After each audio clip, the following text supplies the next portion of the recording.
Bollywood silver screen presenting my soul to take. इस कहानी की शुरुआत में एबल नाम के एक आदमी को दिखाया जाता है जो बहुत शरीफ है।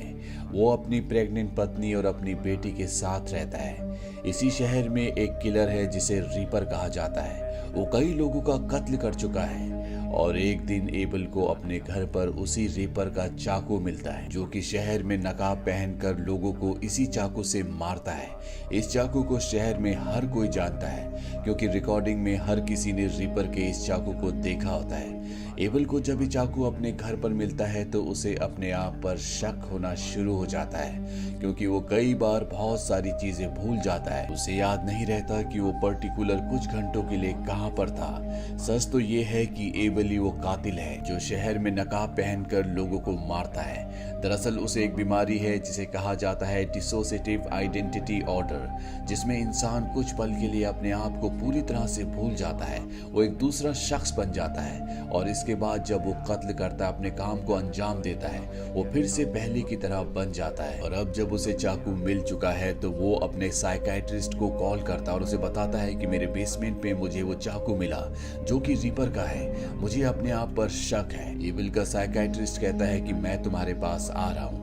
इसके बाद दिखाया जाता है कि एबल फिर से पूरी तरह से बदल चुका है। वो रीपर बन चुका है। रीपर बनने के बाद वो अपनी पत्नी को मार देता है और जब वो अपनी बेटी को मारने वाला होता है कि वहां पर पुलिस और उसका साइकियाट्रिस्ट आ जाते हैं। पुलिस उस पर गोली चलाती है जिससे वो जख्मी हो जाता है। पर इससे पहले कि पुलिस उसे गिरफ्तार करती, वो अपने साइकियाट्रिस्ट पर गोली चलाता है और उसकी हत्या कर देता है। साथ ही वो एक पुलिस वाले को जख्मी भी कर देता है।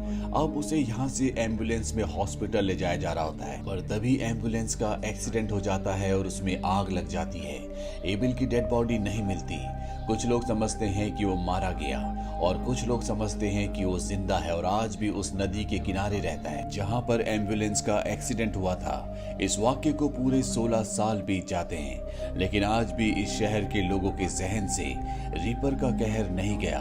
उन्हें याद है कि उसने शहर में कितनी तबाही मचाई थी, इसीलिए सब लोग रीपर की मौत वाले दिन को एक त्योहार की तरह मनाते हैं। जिस दिन रीपर की मृत्यु हुई थी उस दिन शहर में 7 बच्चे पैदा हुए थे और अब वो सातों के सातों बच्चे 16 साल के हो चुके हैं। वो सातों बच्चे और दूसरे बच्चों के साथ रीपर की मौत वाले दिन उसी नदी के किनारे इकट्ठा होते हैं। दरअसल इन सब का ये मानना है कि रीपर की मौत के दिन ये पैदा हुए थे, इसीलिए इनके अंदर ऐसी शक्तियां हैं जिससे रीपर की आत्मा को शहर में वापस लौटने से रोक सकते हैं। दरअसल इन सब का मानना होता है कि साल में एक दिन, जिस दिन रीपर मरा था, उस दिन शैतान उसे असली दुनिया में जाने की इजाजत देता है। इसीलिए यहाँ पर ये सब एक रोल प्ले करते हैं जिसमें एक बच्चा रीपर का मास्क पहनता है और उसके बाद उन 7 बच्चों में से जो रीपर की मौत के दिन पैदा हुए थे, एक बच्चा एक्ट में रीपर को मारकर नदी में फेंक देता है और इस बार बारी होती है एडम की। पर जब एडम नकली रीपर के पास जाता है तो वो डर जाता है, वो उस पर हमला नहीं कर पाता और तभी वहां पर पुलिस भी आ जाती है। पुलिस को देखकर ये सब के सब भाग जाते हैं और अब सब बच्चों को लगता है कि एडम ने रीपर को नहीं मारा,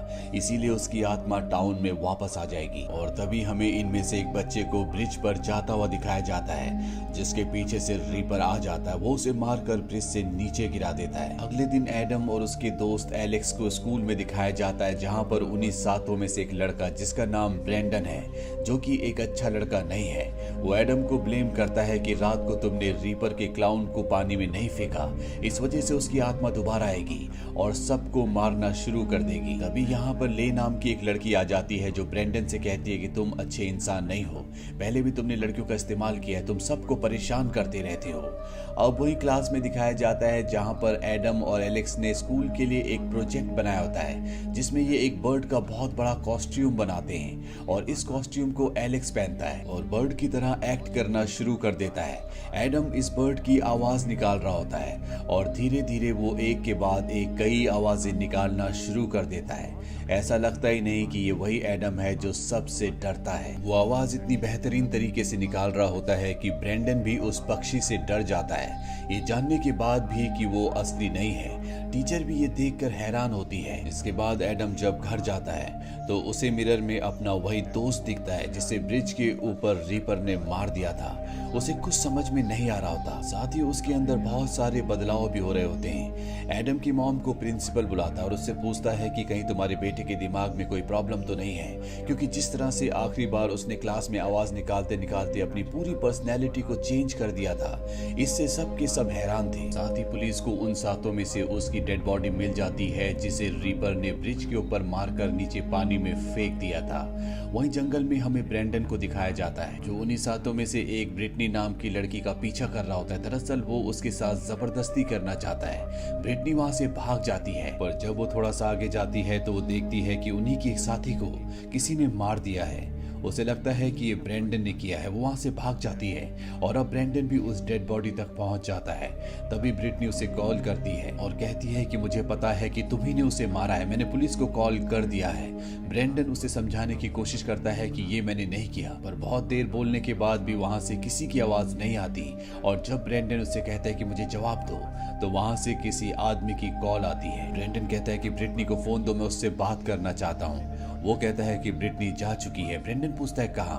वो आवाज कहती है जहां तुम जाने वाले हो, और इसके बाद वो ब्रेंडन को मार देता है। दरअसल उसने ब्रिटनी को भी मार दिया होता है, यानी कि उन 7 में से जो उस दिन पैदा हुए थे जिस दिन रीपर को मारा गया था, उनमें से 4 मारे जा चुके हैं। अब जब एडम अपने घर पर होता है तो वहां पर ले आती है, जो उसके लिए लकड़ी का एक घोड़ा लेकर आई होती है, क्योंकि आज उसका बर्थडे है। ये उसका बर्थडे प्रेजेंट होता है। एडम को समझ नहीं आता कि ले उसके घर पर क्यों आई है। ले उससे नफरत करती है और उसे बताती है कि तुम्हें नहीं पता कि तुम कौन हो, तुम वो बच्चे हो जो वक्त से पहले पैदा हो गया था। तुम्हारे जन्म के दिन मेरी पूरी जिंदगी बदल गई। और यहाँ पर हमें पता चलता है कि ले और एडम दोनों के दोनों भाई बहन हैं। दरअसल ये उसी रीपर के यानी कि एबल के बच्चे हैं। ले वो बच्ची है जिसे एबल जब मारने वाला था तो वहां पर पुलिस आ गई थी और उसे बचा लिया गया था। और एडम वो बच्चा है जो अपनी माँ की कोख में था, उसे भी हॉस्पिटल में बचा लिया गया था। ये पूरा सच जानने के बाद एडम सदमे में आ जाता है। उसे शक होता है कि कहीं उसे भी वो बीमारी ना हो जो उसके पिता एबल को थी। इसके बाद एडम को दिखाया जाता है जो जंगल में एक जगह खोद कर कुछ दफना रहा होता है। जब वो वापस घर आता है तो उसकी मॉम, जो असल में उसकी आंट है, वो एडम को देखती है जिसके हाथ पैरों पर मिट्टी लगी होती है। वो एडम से पूछती है कि तुम कहाँ गए थे? एडम कहता है कि मैं उस प्रेजेंटेशन वाले बर्ड की ड्रेस को दफनाने गया था, जिस बर्ड की ड्रेस पहनकर मैंने और मेरे दोस्त एलेक्स ने स्कूल में प्रेजेंटेशन दी थी। उसकी मॉम उस पर विश्वास कर लेती है। वहीं पुलिस को 3 और डेड बॉडीज मिल जाती है, जिससे पूरे शहर में सनसनी मच जाती है। पूरे शहर में यह अफवाह फैल जाती है कि एक बार फिर से रीपर जिंदा होकर वापस आ गया है और वो लोगों को मार रहा है। वहीं दूसरी तरफ एडम जब अपने घर पर होता है तो उसकी मॉम उसे कहती है कि मैं तुम्हें अपने साथ चर्च लेकर जाऊंगी, तुम फ्रेश होकर आ जाओ। और जब एडम वॉशरूम में जाता है तो उसे मिरर में एक बार फिर से अपने मरे हुए दोस्त दिखते हैं, जो देखकर वो पूरी तरह से हैरान हो जाता है। उसकी नाक से खून भी निकल रहा होता है और अगले पल वो देखता है कि वहां पर उसी रीपर का चाकू पड़ा है, जिसे देखकर वो पूरी तरह से कंफ्यूज्ड हो जाता है। वो उस चाकू को उठाता और वॉशरूम से बाहर आता है, जहां पर वो देखता है कि उसकी मॉम को किसी ने मार दिया है। इससे पहले कि वो कुछ समझ पाता, वहां पर पुलिस वाला आ जाता है और वो उसे कहता है कि मुझे पता चल गया है कि तुम ही कातिल हो। इससे पहले कि पुलिस वाला उसे अरेस्ट करता, यहाँ पर रीपर आ जाता है जो पुलिस वाले को मार देता है। इसके बाद वो एडम को भी मारने वाला होता है कि रीपर को ऊपर से कुछ आवाज आती है। वो एडम को छोड़कर ऊपर चला जाता है। एडम भी उसके पीछे ऊपर जाता है और वो देखता है कि वहां पर उन्हीं 7 में से एक, जो कि एडम का दोस्त भी है जिसका नाम जेरोमी है, वो बुरी तरह से जख्मी है। और अब एडम का बेस्ट फ्रेंड एलेक्स भी यहाँ पर आ जाता है। एलेक्स एडम से कहता है कि जो बीमारी तुम्हारे पिता को थी वो बीमारी तुम्हें भी है और उसी बीमारी के चलते तुमने सारे कत्ल किए हैं। लेकिन एडम उसकी बात नहीं मानता। लेकिन एडम को एक बात समझ में आ जाती है कि उसके जितने भी साथी अभी तक मरे हैं उनकी सोल कहीं ना कहीं उसके अंदर है। इसीलिए जितने भी उसके दोस्त मारे गए हैं उन सब की आत्मा उसे दिखती है। और अब वो देखता है कि एलेक्स के कान पर खून लगा हुआ है, जिससे वो समझ जाता है कि एलेक्स ही नया रीपर है, यानी कि उसी ने सबको मारा है। वो समझ जाता है कि एलेक्स के अंदर किसी बुरी आत्मा का साया है जो एलेक्स से सब कुछ करवा रहा है, क्योंकि वो एलेक्स को बचपन से जानता है। वो उसका बहुत ही अच्छा दोस्त है। वो एलेक्स से कहता है कि मुझे पता है कि जब तुम मुझे नीचे मारने वाले थे तुमने ऊपर आवाज सुनी। तुम ऊपर इसलिए आ गए ताकि जेरोमी पुलिस को कॉल ना करे और तुम पकड़े ना जाओ। ये सब सुनने के बाद एलेक्स के अंदर एक बार फिर से रीपर की आत्मा आ जाती है। वो एडम को पकड़ लेता है। वो उसे कहता है कि सबको पता है कि तुम्हारे पिता एक कातिल थे, मेरी मॉम ने मुझे ये बताया है। है और सबका शक अब तुम्हारे पास ही जाएगा, क्योंकि हम सातों में से सिर्फ हम 2 बचे हैं। 5 लोग मारे जा चुके हैं। क्यों ना हम ली फैंग को भी मार दें और सारा का सारा इल्जाम जेरोमी पर लगा दे, जिसे अभी अभी एलेक्स ने मारा है। लेकिन एडम कभी भी ऐसा नहीं कर सकता, क्योंकि ली फैंग उसकी बहन है, साथ ही वो एक बुरा इंसान नहीं है। इसीलिए ना चाहते हुए भी एडम अपने दोस्त एलेक्स को चाकू मार देता है। उसके अंदर से रीपर की आत्मा निकल जाती है। एलेक्स उसके सामने अपनी जिंदगी की आखिरी सांसें ले रहा है। वो अब अपने होशो हवास में वापस आ चुका है। एडम उसे देखकर बहुत इमोशनल हो जाता है और इसके बाद एलेक्स की मृत्यु हो जाती है।